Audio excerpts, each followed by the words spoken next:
So guys, welcome to today's video. Now, today's day has got a couple of significant milestones. So it's my dog's birthday, but it's also around 8 weeks since Adam Budd, the chap who's joining me on today's call, started his business with eXp. So Adam, welcome to the show, mate. Really good to have you on. Really good to sit down and speak to you. A lot of people, a lot of agents have questions and a bit of anxiety, I think, over what the first couple of weeks, the first month, the first couple of months looks like when they first launch the business. And whilst I do my absolute best to reflect back and try and relate and empathize with those kinds of struggles and those fears, it's been a couple of years since I was in that boat. So I thought it'd be really useful to kind of jump on and pick your brains about your whole transition from coming into this kind of model for the first time and just learn a bit more about your story, mate, and how the first couple of months have been for you. I know you're still early stages, so there's still a lot of growing, a lot of learning, and a lot of path that you still need to walk. But I thought that isolating this moment in time could be pretty useful for you to look back on in a couple of years, but also anyone else out there who's not far beyond where you are at the moment to kind of dip in and learn from your experiences. So, mate, for anyone who's not familiar with you and who you are, I'll put the spotlight on you. I'll shut up. Take it away. Spotlight wise, I think we've already got something here. Well, I don't. It's a good job you've not got a bald patch like mine, mate, because it'd be reflecting everywhere. Yeah, no, that's excuse the slightly poor camera quality. No, thanks for having me on, mate. Appreciate it. And obviously, we talk a lot, and I've picked your brains a lot. But I think it's speaking to other people who have contacted me, like within eXp, and sort of like, how's it going? How are you doing? I think the hardest bit is always the start in anything. So yeah, like for me, that was the bit that I think you're always most. It's the bit where you fear the failure the most, I think. And as I said, I'm not somebody who's particularly like I don't lack confidence. I believe in myself, but it's very easy to get derailed off of that. And I if you do something and it doesn't start off how you thought it would, or so yeah, I think for me it's been a great 8 weeks.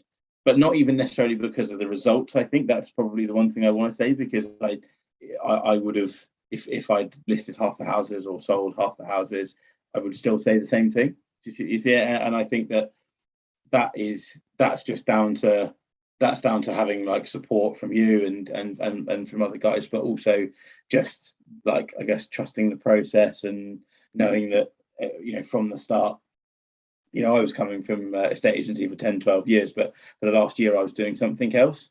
And obviously all I'm hearing is friends saying, Mark, it's crazy, what are you doing? Why are you not in estate? And you're sort of thinking, oh God, am I missing out? But I was like, I don't want to go back to working for people who I just fundamentally disagree with, respect, but disagree with, on how the job should be done.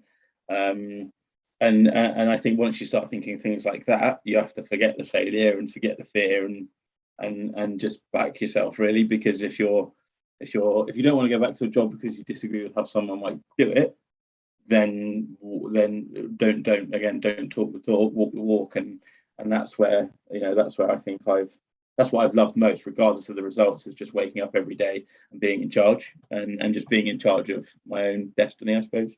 It's an interesting point, mate, because a lot of people do say that. Funnily enough, I know that this is a commercial venture, it's a business, and no one's in business to not make money. But a common thing that I notice from a lot of agents that I've spoke to, people who've come on board and people who haven't, is that they've got a fundamental dissatisfaction with the way that things are done. They don't think it should be done this way or that way, or this could be improved or that could be tweaked. And if it was my business, I'd do that. And I think that kind of freedom and that autonomy to kind of put your stamp on it and run your business on your terms is huge and something that shouldn't be overlooked. I'm interested though, just with you as an isolated incident, mate, and with your past roles and no names or no people mentioned, what was it about the process or the running of an agency business that didn't quite sit well with you? What was it that you identified as a room for improvement? And ultimately, how have you implemented that so far in your business as Adam Budd? Yeah. So I think a good way to sum it up is John Murray, who obviously is a fairly well-known member of eXp. He put a video out yesterday on his LinkedIn. I don't know if you saw it, and he was saying that like eXp gives you the toolkit to do X, Y, Z, but it's working outwards rather than inwards. So like the outward circle, I think you put in was like vows, viewing, sales, all of the typical sort of corporate stuff where it's the measurement of success. And he sort of mentioned how that often works, and you get one time business, but you never get repeat business because you've attacked it the wrong way.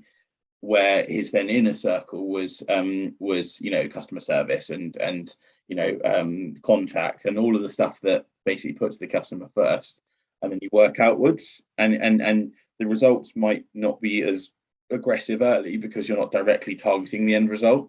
And I thought that was so true, and that probably sums up exactly what I would say is the biggest difference. Is all of my instructions so far have come from either social media or people I know. So social media, things like Nextdoor and stuff. So not people I knew, but people who I engaged with over a social media platform.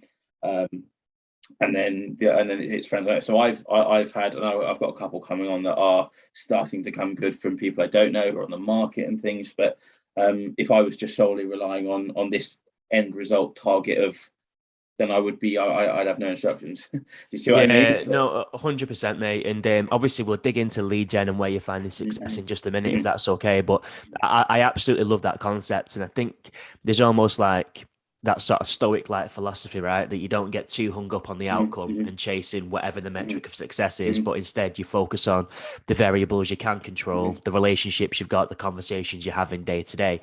Put all your effort in the variables that are at your fingertips today, and that is inevitably going to control the outcome. But I think sometimes, and maybe this is a good point about the way that agency is done, especially in the employed or the corporate world, or in, with independents as well, I guess, is that you could go back to the office and say, had an amazing valuation today, was there for 90 minutes, got the best relationship. They've referred their cousin over to me that I'm going to value on Saturday. They've just given me a 5-star Google review, absolutely over the moon. And it'd be like, yeah, but did you get the sign up? Yeah, but did you get an FS referral? And it's kind of like, why are we distracted by these short-term metrics when really it's that relationship with the customer that's probably going to pay itself back in waves in terms of referral recommendation and hard business versus the thing that you're holding me up against, an FS referral. So I think that's a really good way of looking at it, mate. And I think as much as that's, I think, conducive towards the steps to get towards your eventual outcome, I think it also makes the business a much more fun and enjoyable place to be, rather than beating yourself with a stick over KPIs. Sure. Yeah, no, definitely 100%. We got a lovely bagel shop in town, and I was in there yesterday, and I was just buying a bagel. And it just dawned on me that I just chatted to the guy who owned it for a while, who again loosely, like, we have a similar. I mean, he's got friends that I've got friends, but I've never actually met the guy. He follows me on social media on Instagram. I follow his. So there's a little bit of interaction there. That sort of awkward moment where you're sort of like, do we talk more than just customer? Like each other to say hello, but not necessarily to go into a full live conversation with. But no, we've got like a really awful fair in our city centre at the moment, and it's like right outside his shop, and it's a right old store. It's horrible music playing, and we just had a chat about it, and I was there for probably 15 minutes, and he was like, and it ended up going, how's things going for you? And then at the end, he said to me, like, he said to me, probably not this side of Christmas, but into the new year, his mum's looking to downsize, and you sort of sit there and you think, Jesus, like, I would go and knock on however many doors. I would go and I'm not saying that's not a good thing to do, and might even do some of it myself, because I've had success in the past. But I think the pure relationships are built on feeling as though somebody's chosen you, rather than maybe you've like stuffed yourself in front of them and gone, here I am, I'm not going to go away until you use me. Like, it can work, and it's a means to an end, and you can turn it around. But I fully believe that the best relationships are the ones that are pure, and where they make the decision without you actually planting a seed to say, I want to use you, and it just, it dawned on me that, like, there's no way in my previous roles I could have spent half an hour in a bagel shop, and doing anything like that. Of course, lunch, I get that, but this was like 2 or 3 in the afternoon, and I was in town buying a few bits, and it wasn't like I rushed back to do all of your 150 calls a day where 2 of them aren't there, and all of the awful stuff that I frankly hated, and I would say that to anybody today. So No, definitely, and those it's just such a nicer place to be, because mm-hmm. I think that. So, for example, I've been recently getting some work done on my house. So I've had a bathroom refurbished. I'm having the kitchen done at the minute, which is turning into a bit of a headache, but we're starting to get there. And when I was looking for a tradesman, I felt really out my depth. I had no one who could recommend anyone. Tradesmen, they don't turn up, they don't quote, they'll rip you off. All these kind of associations that we make. And the same when I go to take my car to the garage, you always feel, I don't know what I'm talking about with cars. Is there an issue with it? Is the mechanic going to rip me off? You feel very sort of like nervous about having these conversations because it's not within your sort of circle of competence, if you like. And I think it's the same in agency. People don't sell a house every year, generally not even every decade or two. So I think kind of at the point to your story there, if the chap who owns the bagel shop can be like, Mum, there's this really good guy, I've been following him on social media, he's a good dude, he comes into the shop, you need to have a chat with him. That's straight away going to put her at ease. It's going to make her want to work with you rather than you trying to give a sales pitch on why she should.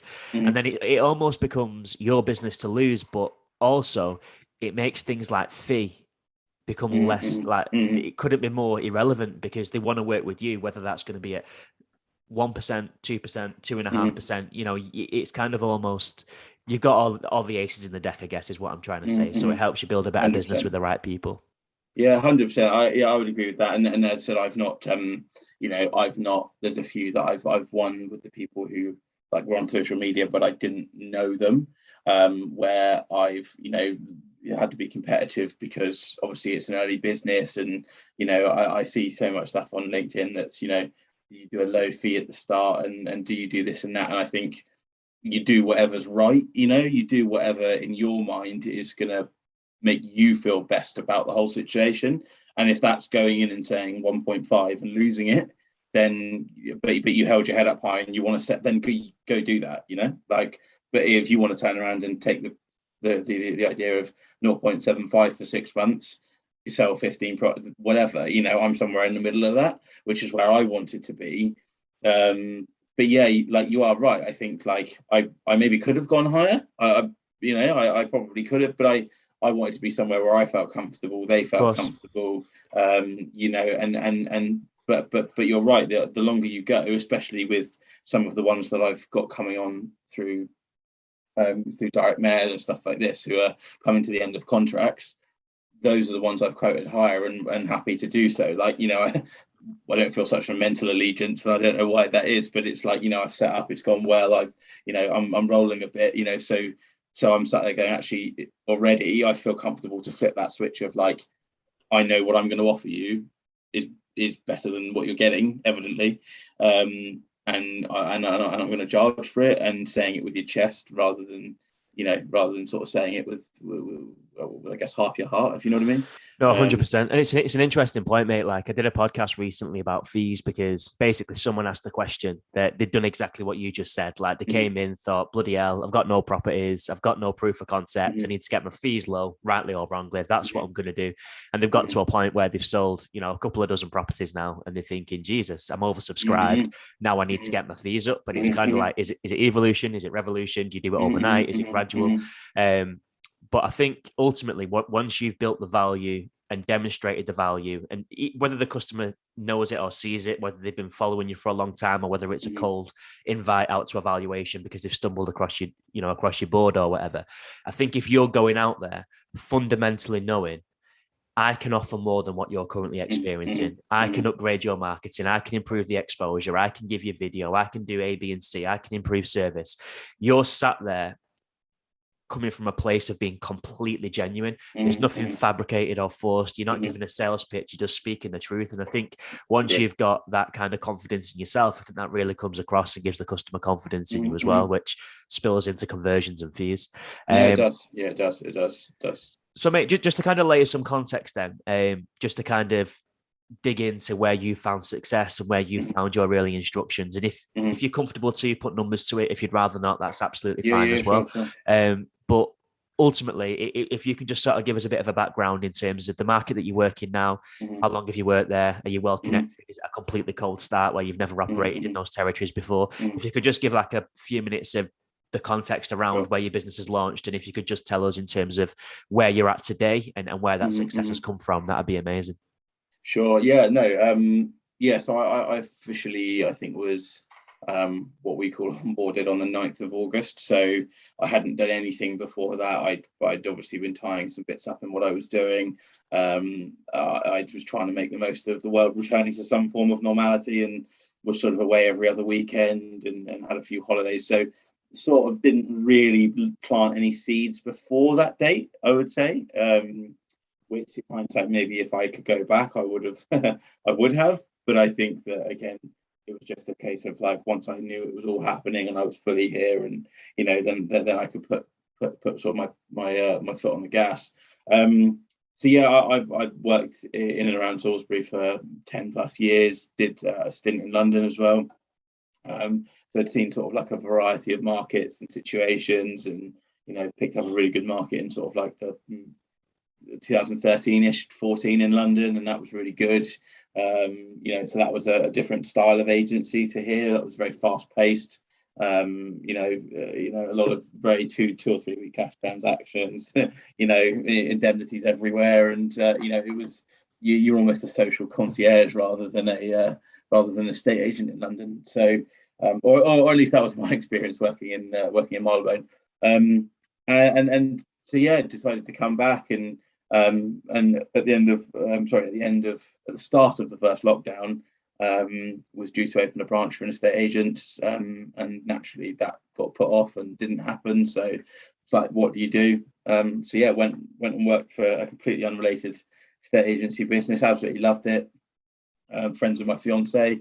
But there comes a point where you know what you know, and you know where you add most value, and so yeah, coming in, I didn't have anything, like I hadn't been in the job for the past year in Salisbury, so I hadn't, we're 40,000, 50 odd thousand So town. you wasn't walking into a warm database then? No. I've heard people like Tony Ruby, who said he was just laying the foundations for 2 years before, and I think, well, brilliant, and that's a clever guy, and that's somebody who I would fully advise to do exactly that.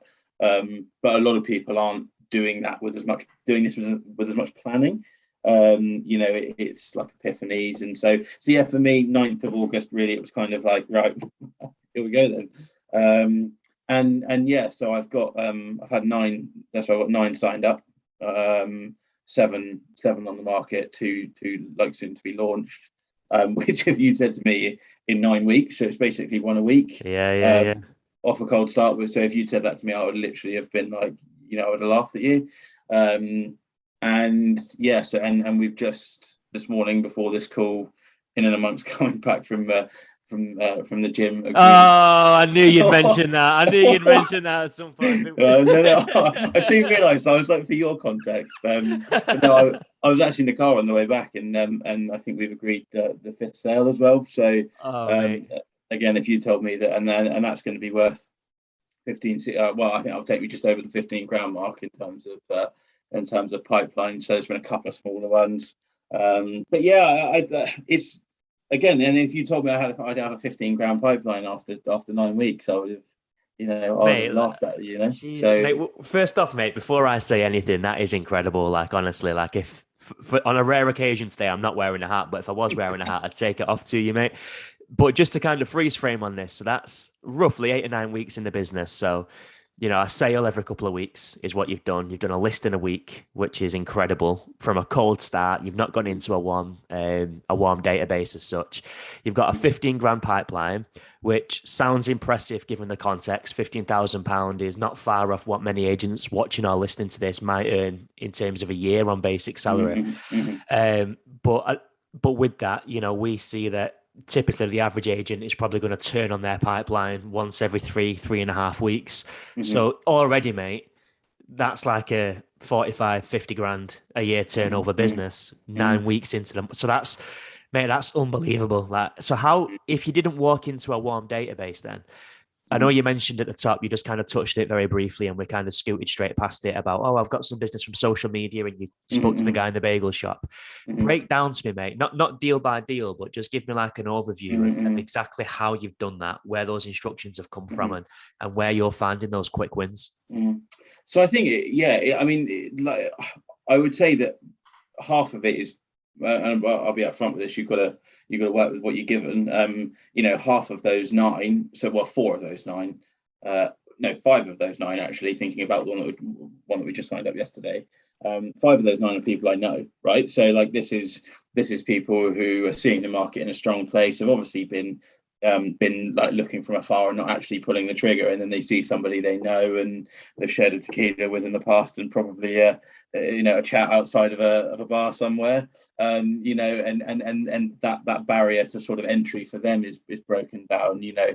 Hi mate, can you come around and speak to me? Can you give me a call tomorrow? I'm just considered. Do you know what I mean? That it's that barrier to entry is removed, and that's because there's no corporate barrier, right? Because it's like a personal relationship.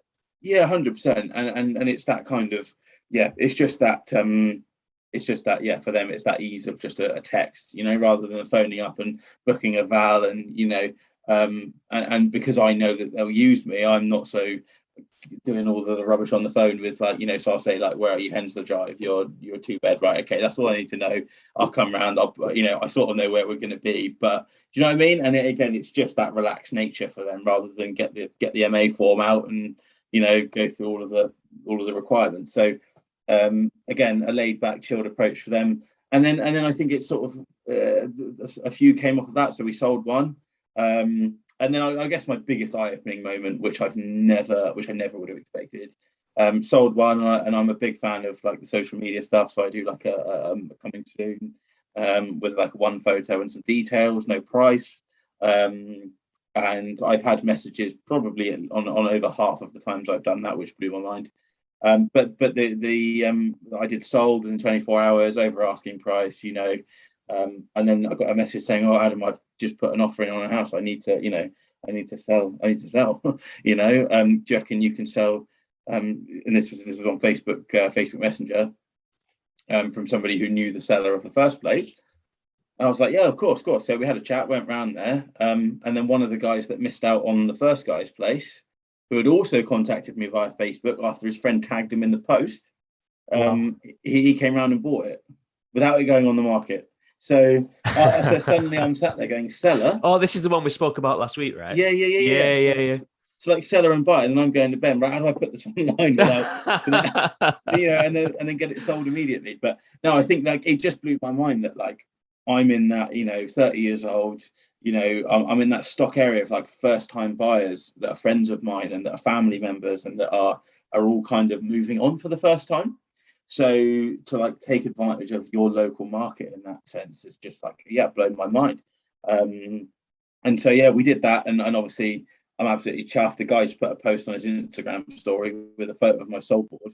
And I've got like 25 extra followers of his, and I've no doubt that if any of those guys look to move, who's the first person they're going to think of, And so, like social media and activating your own community and your own friendship circles and associate circles, I think is so key of people, say, of my age. And I can only speak from my age.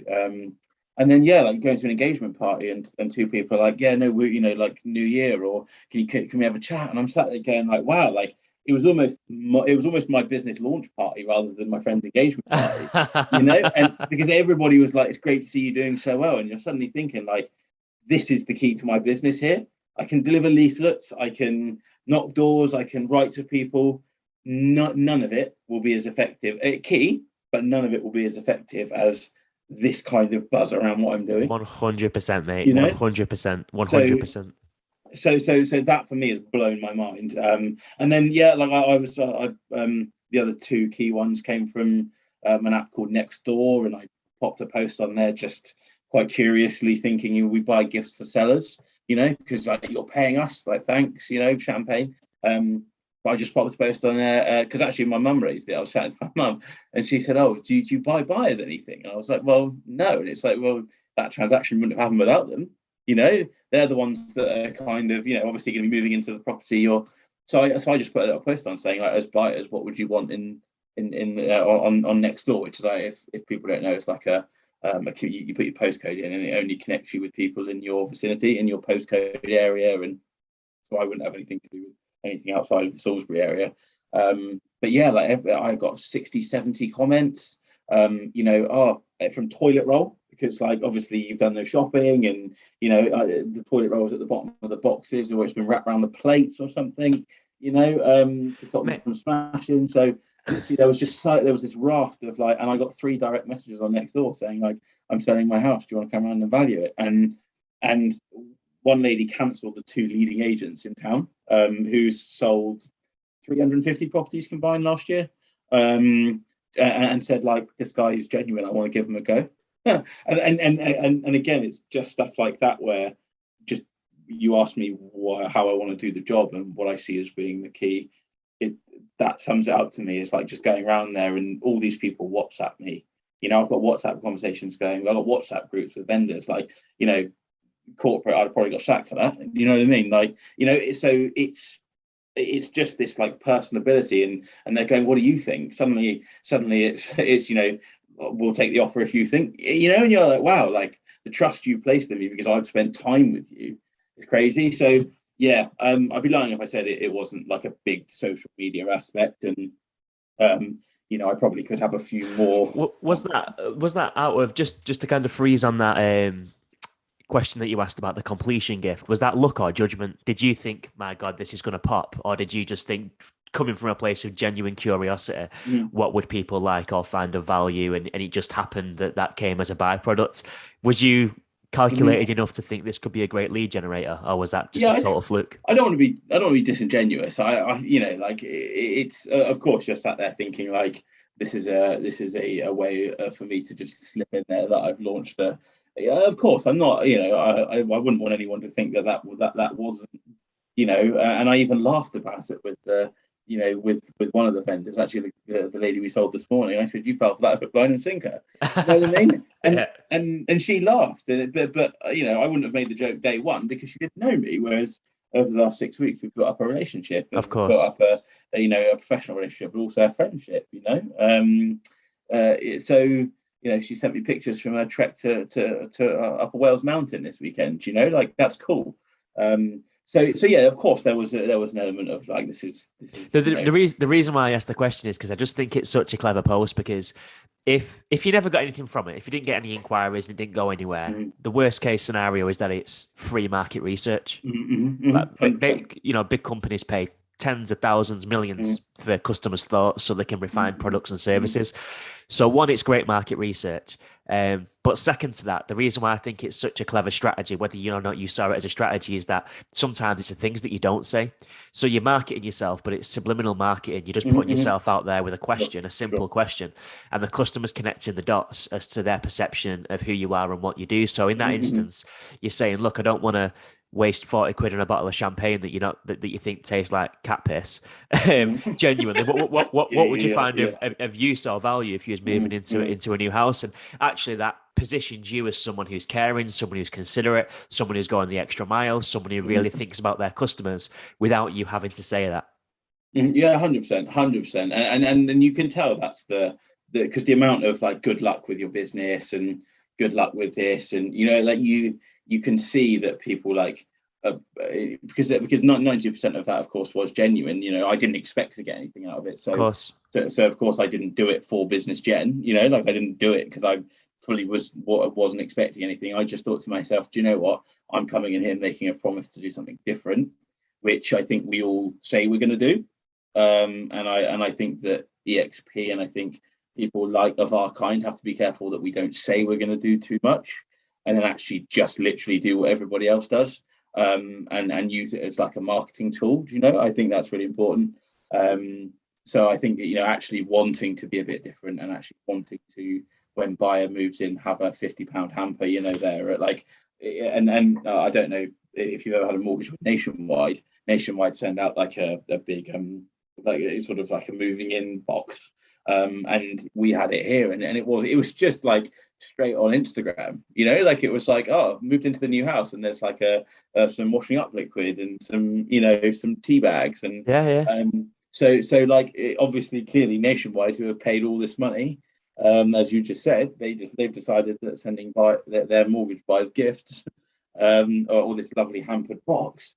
So I'm sat there thinking, well, I can do that as well, and that so it was actually that sparked the question, having had a Nationwide mortgage, got a mortgage Nationwide myself. So I thought to myself, well, I really like that.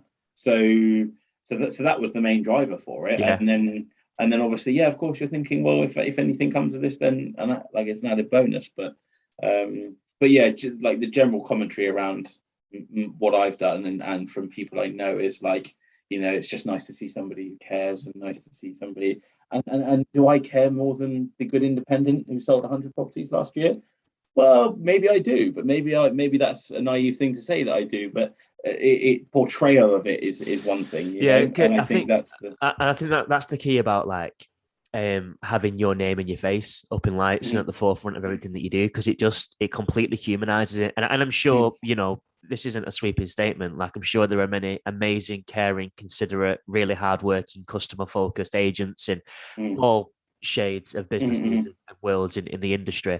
But I think the fact that in your case, they can connect a face and a personality and a name and a voice and a message to that sentiment that they're picking up on social media, I think it just humanizes it. Yeah, no, it does, and I won't say the name because I'm not gonna like, but I saw a sponsored post on Facebook, which is from a town that's like, sorry about the cat here, by the way. It is okay. She's also an instruction winner where possible, but that is a favourite spot. So yeah, no, I saw a Facebook sponsored post, and it's from a company that's set up it's got an office. Everything up in a town, probably half an hour, 45 minutes from me. Not an area that I stretch to. It's just slightly too far away and has its own hub. So I couldn't really care what they do. I couldn't really care. What are you doing? So, I don't know if you can edit this bit out, or if this is like a blooper reel. Catching the curtain. Yeah, no, and they've obviously paid, and they said, oh, we're selling loads of properties like this. We need one like yours, and I went on. I wasn't going to comment anything, obviously, but I went on their Rightmove page, and in like 5 months, they've sold one property and they've got 5 listed. Now, not judging that at all, but your marketing message is just false. Yeah. Like like you're pumping out this idea that you're flogging loads of properties. Lo and behold, what happens? I see a couple of hours later, I come back to it. It's got 3 comments. One of them is a screenshot of their Rightmove page. Oh wow! And someone's basically just outed them, and then all of a sudden the post's gone. So I'm thinking, well, you've spent money on that. And I would like to know how many people saw that sort. And I'm just thinking that's what's wrong with what we do. Yeah. People don't. The only thing that I've thought is I want to make sure that people know I'm competent. Because I don't want them to think that because we don't have a high street office, and we don't have we don't have 17 people working in the office all sort of taking cigarette breaks and making more coffee than they do send letters. Like I'm not trying to judge, but a lot of these offices are maybe overstaffed or whatever. So I'm sat there going, I'm competent, I can handle your transaction, and I'm not going to lie to you. And I am new, and I am trying to make something of myself, and I am trying to engage in my local community, and I am trying to do this, and that has been so well received, that message and that notion. Yeah. And it's that's universal as well, mate. Like, I've spoken to so many people who said the same thing, and me myself, especially in the early stages, like when people are saying, oh, well, I've not seen you before. How many properties have you sold in the last 6 months? Like, if that question comes up, I think rather than just trying to absolutely blag it and just come across very clearly that you're trying to blag it, and that be as a result disingenuous and portray you as someone who can't be trusted, when you just say, look, I'm completely all cards on the table. I'm a local business owner. I'm supporting my family. I live 2 streets away. We're very early stages. Yeah. I only look after a handful of clients, but guess what? That actually means that selling your property is a difference between whether or not we eat at the end of the month and how good Christmas is going to be. And, if I've only got 5 sales, like, how much more focused and dedicated do you think I'm going to be to drive that through and make sure that you get the best service? So you're waxing lyrical. And I think people, when you humanize it that way, you just get on a level. I know as a consumer, and fair enough, we've got a bit of a bias because we're in the industry, but I think as a consumer in any product or service I was looking at, I think, do you know what? That's a fair point. Like, you want to see the little guy doing well. Sure. Yeah, Yeah, as long as that vendor doesn't, as long as that vendor knows that supporting your family and putting food on your table is not going to take money off of his, yeah, like because you're giving it to somebody who is of less competence than another option, then and I fully, I've seen things in the past where I've gone, yeah, God, I'd love to support you, but like you're going to cost me 10 grand, you're going to cost me yeah. a shot or something. You're going to, so there is that line between like, and so as I said, I've gone out of my way to, when I've been speaking to these people, to ensure that they're aware of fully, history and background, and I think that's really important. I think some agents might not realize it, but they may be trying to do what you've just said. Yeah. That's the impression I get. Not that's the impression I get from just like observing, and is that Well, is just trying to.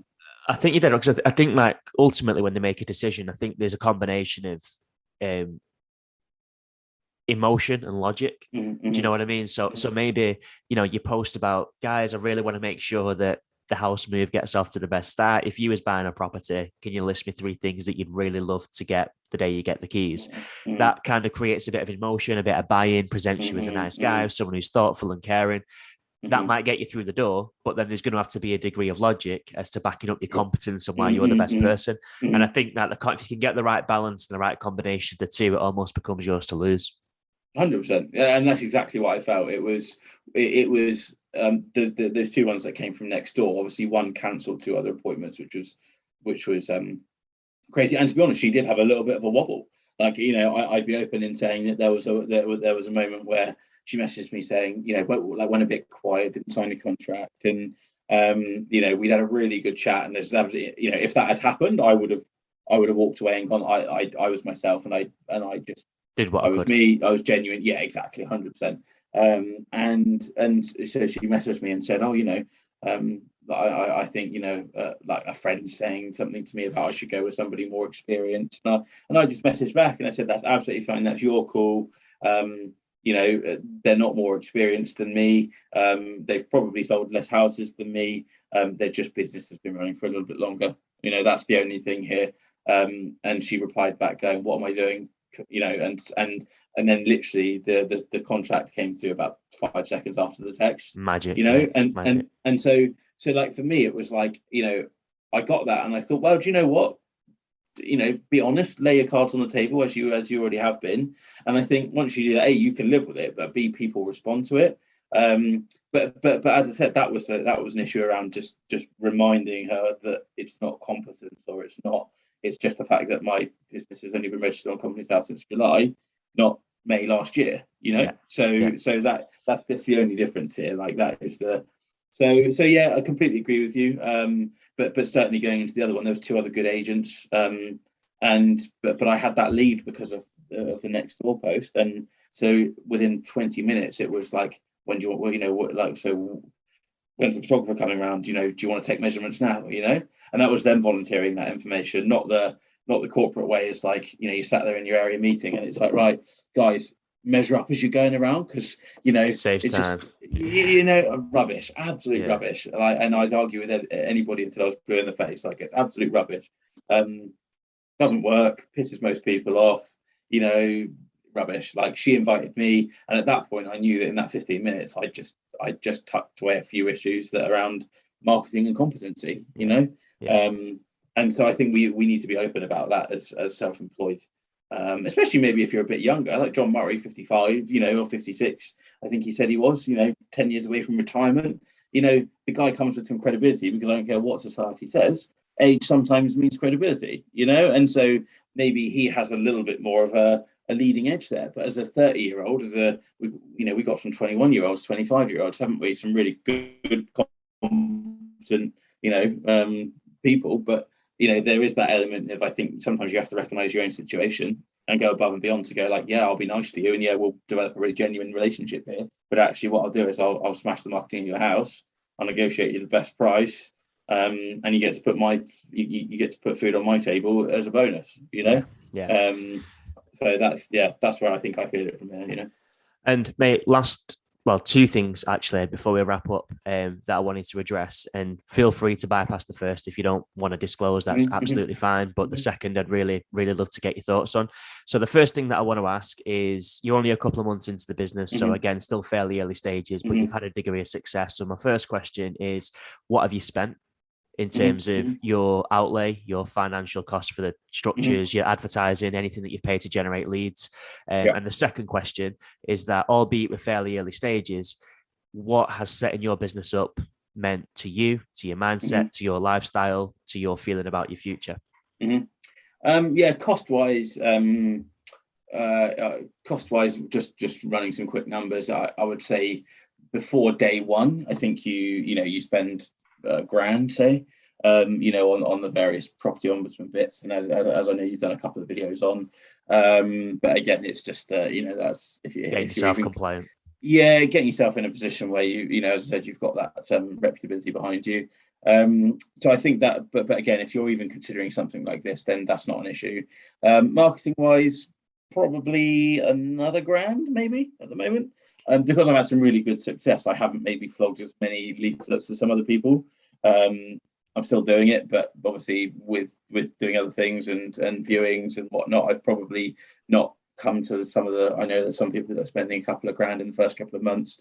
So yeah, I've probably spent on the business cards, the leaflets, for the I haven't done anything ridiculous in terms of marketing at this stage. So any like billboards or radio or taxis or anything like that. So yeah, I'm probably in terms of direct, and this is stuff that to get like, so I've spent a bit on professional photography. So I've there's a good guy locally, 100 quid for photography on floor plan. I've taken that on the chin for some of them. So, but that's a cost that has obviously a benefit at the end, like a guaranteed, guaranteed benefit at the end of obviously the fee. So in terms of like that aside, yeah, probably 2 grand, I would suggest. If you'd said to me that after 8 weeks I could have a 15, 16 grand pipeline, and also I've only spent 2 grand sort of to get here, I've doubled that on covering some outgoings. So again, something to consider, but that's just more because I've made some poor decisions.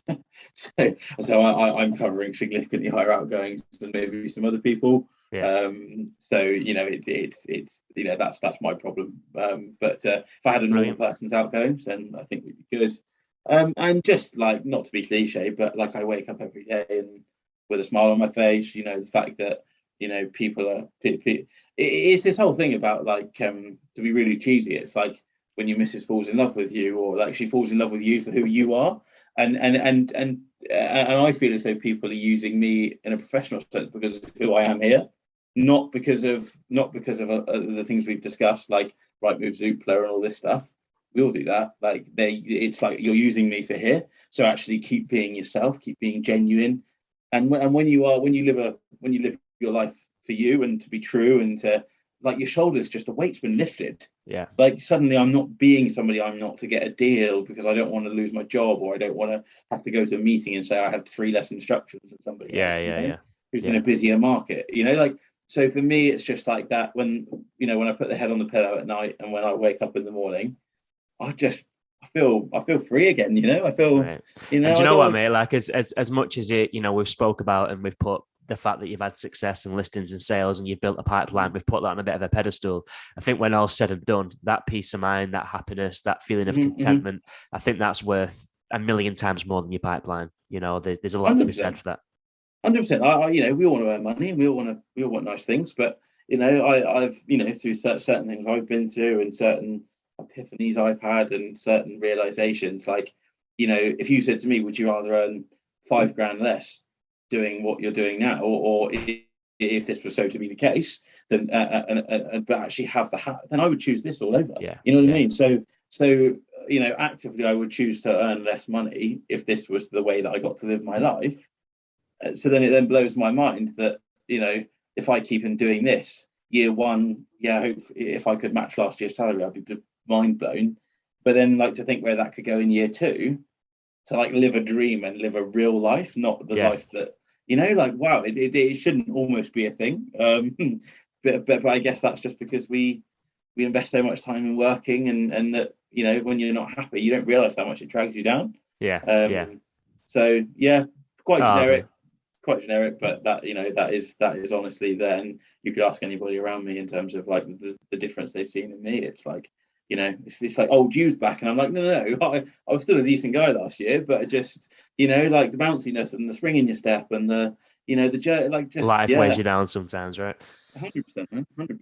Oh, mate, what a lovely way to wrap up, mate. It's amazing to be in business with you and great to see you get off to such a great start, mate. So again, I tip my cap to you. Congratulations, Well, mate. And I you are, really, you and your LinkedIn voice notes. I wouldn't be here if it wasn't. So thank you for reaching out. And it's, as I said, like, when I look back in, hopefully if this keeps going from strength to strength, and I look back in 10, 15 years, like, might not have been here if it wasn't for you, mate. So I really appreciate it, and keep doing it. you're a Keep legend, mate. changing people's lives. That's it. That's what it's all about, mate. Impact, right? Adam, Cool. cheers, mate. Have a lovely day, and I'll catch you Top soon. man. See you soon.